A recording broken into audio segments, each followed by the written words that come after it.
NEET के लिए इस प्रश्न में आप यहाँ देख पा रहे हैं कि पृथ्वी आर रेडियस की है और एम मास है इसका, एक राउंड लगाने का इसका टाइम पीरियड टी है और एंगुलर वेलोसिटी ओमेगा है।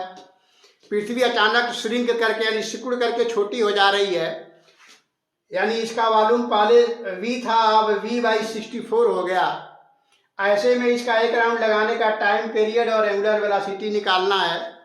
तो जैसा कि हम जानते हैं कि पृथ्वी पर टॉर्क नहीं लगता है, टॉर्क जीरो होता है, इसलिए किसी भी प्लानेटरी सिस्टम के लिए एंगुलर मोमेंटम जो होता है कंजर्व होता है, क्योंकि उनके ऊपर टॉर्क जीरो होता है। तो पृथ्वी के ऊपर भी टॉर्क जीरो लग रहा है, टॉर्क जीरो है, यहाँ पर भी टॉर्क जीरो है। तो इस तरह से इसका एंगुलर मोमेंटम कंजर्व होगा। तो एंगुलर मोमेंटम कंजर्वेशन के द्वारा यहाँ पर हम इसका एक राउंड लगाने का टाइम t1 और एंगुलर वेलोसिटी ओमेगा 1 निकाल पाएंगे, क्योंकि पृथ्वी श्रिंक करके छोटी हो गई और इसका वॉल्यूम 1/64 टाइम कम हो गया। तो यहाँ पर सबसे पहले इसका रेडियस निकालेंगे। पहले इसका रेडियस r है, अब रेडियस r1 हो गया, मास वही बना रहेगा क्योंकि पृथ्वी श्रिंक करके सिकुड़ करके छोटी हो रही है, तो मास वही रहेगा, डेंसिटी चेंज हो जाएगा। तो पहले यहाँ इसका रेडियस r1 निकालते हैं। तो इसका वॉल्यूम जो है बाद में v/64 हो गया और इसका रेडियस r1 है, तो 4/3 pi r1 cube equal to v/64 लिखेंगे।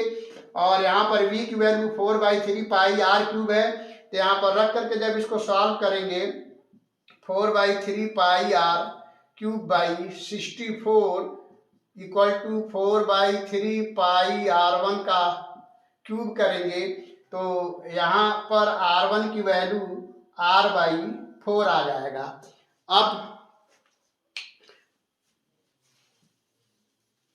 अब इसको सॉल्व करेंगे तो यहाँ पर हम देख पा रहे हैं कि r1 की जो वैल्यू है यहाँ से r/4 आ जा रहा है।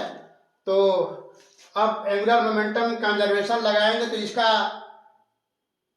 मोमेंट ऑफ इनर्शिया I है और इसका मोमेंट ऑफ इनर्शिया I1 हो जाएगा और एंगुलर वेलोसिटी इसका ओमेगा है, इसका ओमेगा 1 हो गया। तो ऐसे में एंगुलर मोमेंटम कंजर्वेशन के द्वारा इसका I ओमेगा बराबर होगा इसके I1 और ओमेगा 1 के, क्योंकि पृथ्वी पर टॉर्क जीरो लग रहा है। तो ये हो जाएगा I1 ओमेगा 1। इसका मोमेंट ऑफ इनर्शिया I होगा 2/5 mr² और ओमेगा हो जाएगा 2π/t। इसका मोमेंट ऑफ इनर्शिया होगा 2/5 mr/4 का स्क्वायर और इसका एंगुलर वेलोसिटी लिखेंगे 2π/t1। तो यहाँ से इसको सॉल्व करेंगे तो t1 की वैल्यू आ जाएगा t/16 और इसका टाइम पीरियड चूंकि t 24 आवर होता है, तो यहाँ पर t1 की वैल्यू हम निकालेंगे 24/16, ये हो जाएगा 3/2 यानी 1.5 आवर।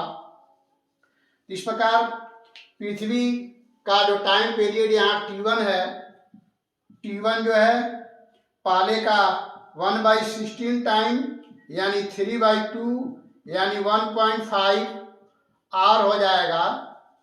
यानी पृथ्वी मात्र 1.5 घंटे में एक चक्कर लगा लेगी। तो